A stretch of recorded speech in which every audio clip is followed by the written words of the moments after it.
이번엔 좀 원초적인 그런 질문을 좀 드려보겠는데 다이어트하면서 스트레스와 배고픔을 느끼지 않는 것이 핵심인데 반대로 단식하면서 당연히 스트레스를 받는다든지 배고픔을 느낄 수밖에 없잖아요. 이렇게 힘들 때는 좀 해결 방안이 있나요? 스트레스가 다이어트의 가장 큰 적이거든요. 네. 그래서 저한테 찾아오신 분들 중에 머리끝부터 발끝까지 스트레스로 꽉 차 있는 사람들은 지금 다이어트 하지 말라 그래요. 무조건 실패합니다. 그러니까 주변 환경을 정리하고 나서 해야 돼요. 아니 지금 뭐 당장에 해결해야 될 프로젝트가 산더미고 그 일 때문에 5시간밖에 못 자고 하루 종일 앉아서 일해야 되고 어떻게 다이어트 하죠? 못 해요. 그래서 일단은 스트레스에서 벗어나야 돼요. 그리고 저는 다이어트를 스트레스라고 생각하지 마라. 그러니까 스트레스는 결국은 내가 만드는 거거든요. 내가 어떤 상황을 스트레스라고 인식해야 이게 스트레스가 되는 거예요. 그러니까 어차피 내가 해야 되는 다이어트라면 즐겁게 하자. 그러니까 한 달 후면 내가 더 건강해지는데 건강해지는 한 달 후의 모습을 상상하면서 이제 예전에 입었다가 못 입던 옷을 다시 입을 수 있다라는 또는 한 달 후에 내가 성공하면 그 보상으로 나한테 뭘 사줘야지 하는 이런 생각으로 어쨌든 그걸 이겨내면 되는 거예요. 사람들이 지금 질문처럼 단식하면은 배고파서 짜증나고 스트레스 받지 않을까? 이게 사실 우리 몸은 간간히 굶어줘야 되거든요. 그러니까 굶는데 익숙한 그런 유전자로 만들어진 몸이에요. 아, 그래요? 아니 생각해 보세요. 인류 두 발로 걸어 다니는 우리 인류의 30만 년 역사에서 지금처럼 한 끼도 거르지 않고 꼬박꼬박 챙겨 먹는 게 불과 50년? 60년? 그러니까 아니 100년 전만 해도 생각해 보세요. 이렇게 몇 끼니 꼬박꼬박 챙겨 먹을 수 있었는지. 그러니까 굶는 데 익숙해 있어요. 그러니까 원시 인류 때부터 가을철에 일부러 뭐 과일 먹고 살찌워 갖고 겨울 내내 추위와 굶주리면서 이겨냈어야 됐고. 그러니까 우리 몸이 가지고 있는 다양한 기능들을 다 활용해야 되는데 그러니까 운동을 안 하는 것도 그렇고 굶지 않는 것도 그렇고 사실 생각해 보세요. 운동이 스트레스 안 받아요? 운동하면? 스트레스 받죠. 힘든 운동하면? 그러니까 그거 왜 하죠 근데? 건강해지려고 뭐 하는 거겠죠. 그러면 네네. 아니 굶어서 건강해지는데 안 굶을 이유가 있을까요? 똑같은 거예요. 네네. 자, 내가 운동 안 하고 그냥 일상생활을 뭐 걸어 다니고 앉아 있고 안 움직이면 편하죠. 근데 운동하는 거 싫어요. 그리고 내 몸으로 하여금 힘들게 숨도 차죠. 근섬유도 찢죠. 통증도 오죠. 근데 그렇게 해야 근육이 더 강해지고 내 심장도 튼튼해지고 오래 산단 말이에요.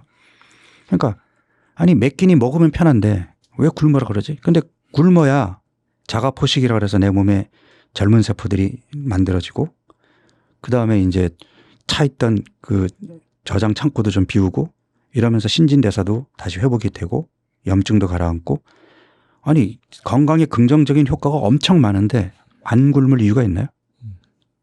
그러니까 우리 몸이 당근과 채찍을 같이 줘야지 당근만 먹으면 그게 당근인지 알 수가 있나요?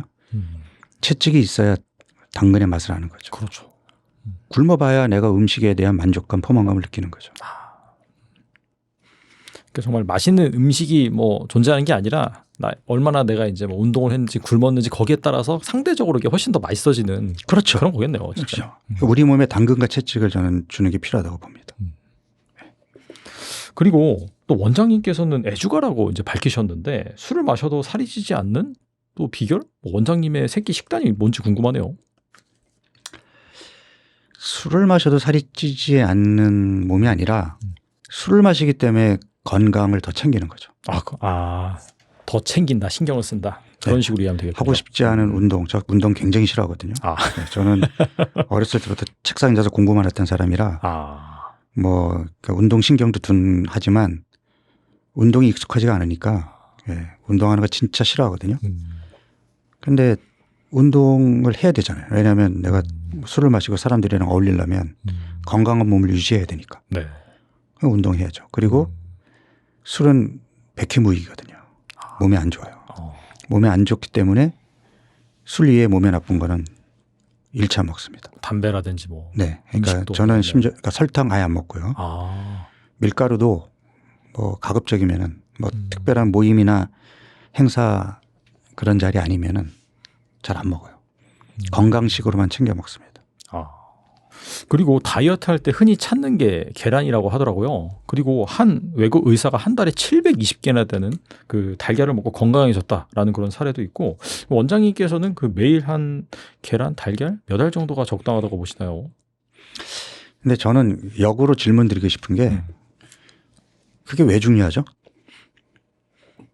달걀 2개, 3개 이게 네. 왜 중요하죠? 많이 먹으면 뭐 안 좋다라는 얘기도 있고 좀 그런 게 있어서 그런 것 같아요. 그러니까 제가 아니 한 사이즈의 옷을 모든 사람들에게 이게 맞는 옷이니까 너네 이거 입어. 이게 뭐 남든 꽉 끼든 어쨌든 이게 내 옷이야라고 그렇게 얘기하는 게 맞냐는 거죠. 그러니까 달걀이라는 음식은 제가 이제 기본적으로 앞서 얘기한 것처럼 식이섬유와 단백질이 풍성한 음식을 잘 챙겨 먹으라고 얘기했잖아요. 근데 이제 달걀은 대표적인 단백질 덩어리 음식이잖아요. 물론 이제 포화지방이라는 안 좋은 지방도 있지만 그래서 어쨌든 식이섬유와 단백질이 풍부한 음식을 먹는 거에 달걀이 들어가 있으면 좋겠죠. 그러니까 그런 개념으로 이해를 해야지 달걀 2개 먹는 게 좋아요? 3개 먹는 게 좋아요? 이런 질문이 얼마나 그렇게 중요한 질문일까요? 질문 자체가 좀 잘못됐다 이렇게 볼 수 네. 있겠네요. 네. 뭐 조리 방법도 중요하다 이런 말이 있는데. 그러니까 그것도 네. 마찬가지인 거죠. 네. 그러니까 뭐 삶아 먹을 수도 있고 그다음에 뭐 기름에 부쳐 먹을 수도 있는 건데 그 기름도 기왕이면은 뭐 아보카도 오일이나 좋은 기름 쓰면 되는 거지. 네. 그거를 뭐 삶아 먹는 게 부쳐 먹는 것보다 기름이 덜 들어가니까 더 좋다? 그런 거에 집착하는 것보다는 차라리 내가 과자를 끊는 게 더 나은 거지. 그러니까 좀 더 큰 그림을 봐야 되는데 사람들이 자꾸 그런 작은 거에 집착을 하는 걸 보면 조금 안타까운 생각이 들죠.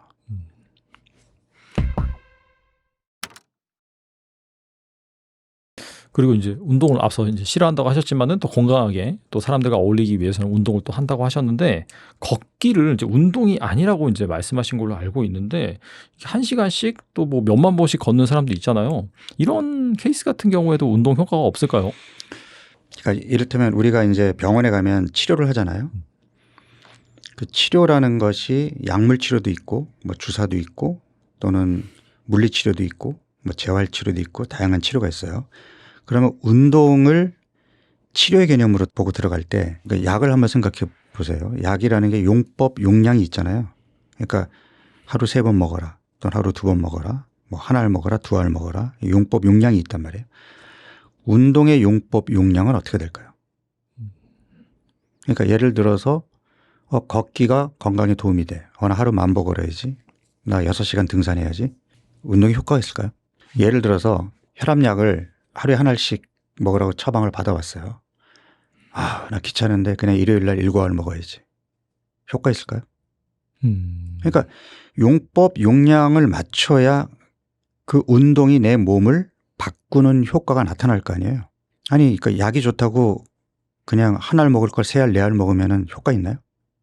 그리고 매일 먹으라고 한 거를 일주일에 1번 먹으면 효과 있나요? 그러니까 10,000보 걷는 게 좋아요? 8,000보만 걸은 게, 그러니까 이런 질문들도 제가 볼 때는 너무 우스운 것일 뿐더러 그러면 걷기라는 강도가 내 몸을 바꿀 정도의 그 자극인가도 한번 생각을 해보자는 거죠. 사실은 우리는 걸어야 돼요. 네. 이 앉아 있는 게 사실은 잘못된 거예요. 아니 우리 몸의 이 수많은 관절들, 네, 근육들의 역할이 뭐예요? 움직이는 거죠. 사실. 네. 근데 이렇게 앉아 있으면 얘네들 지금 못 쓰고 있는 거잖아요. 그러니까 8,000보 걸어야 돼요, 10,000보 걸어야 돼가 중요한 게 아니라 앉는 시간을 얼마나 줄이느냐가 훨씬 더 중요한 겁니다. 그러니까 제가 제일 답답한 게 저 매일 헬스클럽 가서 1시간 운동하는데요. 그리고 나머지 시간을 거의 앉아 있어요. 심지어 집에 갈 때도 차로 이용해서 운전해서 가고 헬스클럽 갈 때도 차로 이동해서 엘리베이터 타고 올라가 가지고 옷 갈아입고 트레드밀에 올라가 가지고 뭐 골프 틀어놓고서는 천천히 걸으면서 골프 보고 내려와 가지고 1시간 운동했다라고 얘기하는 사람들 많거든요. 그리고 계속 앉아 있단 말이에요. 효과가 있을까요? 그리고 또 과일이 좋지 않다고 하신 걸로 알고 있는데 그래도 4주차에는 과일이 허용이 되는데 다이어트 할 때 먹을 수 있는 과일이 뭐가 있을까요? 이제 제가 그 내 몸 혁명이라는 책에서 계속 강조해 왔던 게 이제 과당의 유해성이었거든요. 그러니까 지금 계속 대사 이상 얘기를 하고 있잖아요. 이 대사 이상의 첫 번째 빌런이 과당입니다. 예. 그 다음에 이제 씨앗 기름, 그러니까 정제 가공 기름들 있잖아요. 뭐 네. 콩기름이니 뭐. 그러니까 이런 애들이 우리 몸에 이제 지방간, 인슐린 저항성, 만성 염증을 일으키는 그 주범들이거든요. 그러면 내가 간도 깨끗하고 인슐린 호르몬도 정상적으로 작동이 되고 뭐 뱃살도 없고 그런 건강한 사람인데 과일 먹지 말라고 얘기할 이유가 있을까요? 이미 전당뇨고 복부 내장 지방 비만이고 검사해 보면은 지방간이 있고 이런 분들은 지금 탄수화물을 줄여야 되고 특히 과당을 줄여야 되는데 네네. 저는 과일 매니아여서 매일 과일을 안 먹으면 살 수가 없어요. 이렇게 얘기하시는 분한테 그러면 과일 드세요라고 얘기해야 될까요? 그러니까 과일이라고 표현하니까 지금 딱 이제 안 와닿는데 예를 들어서 술을 매일 마셔서 알코올성 지방 간염이 온 환자 치료가 뭐죠? 이제 술을 끊는 거죠 일단. 근데 저는 술을 너무 좋아하는데 그냥 매일 소주 반 병만 먹으면 안 될까요? 어떻게 대답하시겠어요? 그럼 반 병 드세요. 이렇게 대답하시겠어요?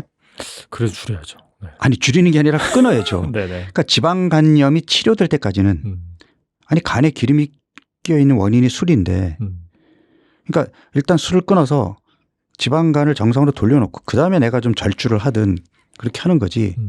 그러니까 이미 과당의 과잉 섭취로 간에 기름이 잔뜩 끼어 있는데 과당 공급을 아예 끊어야지.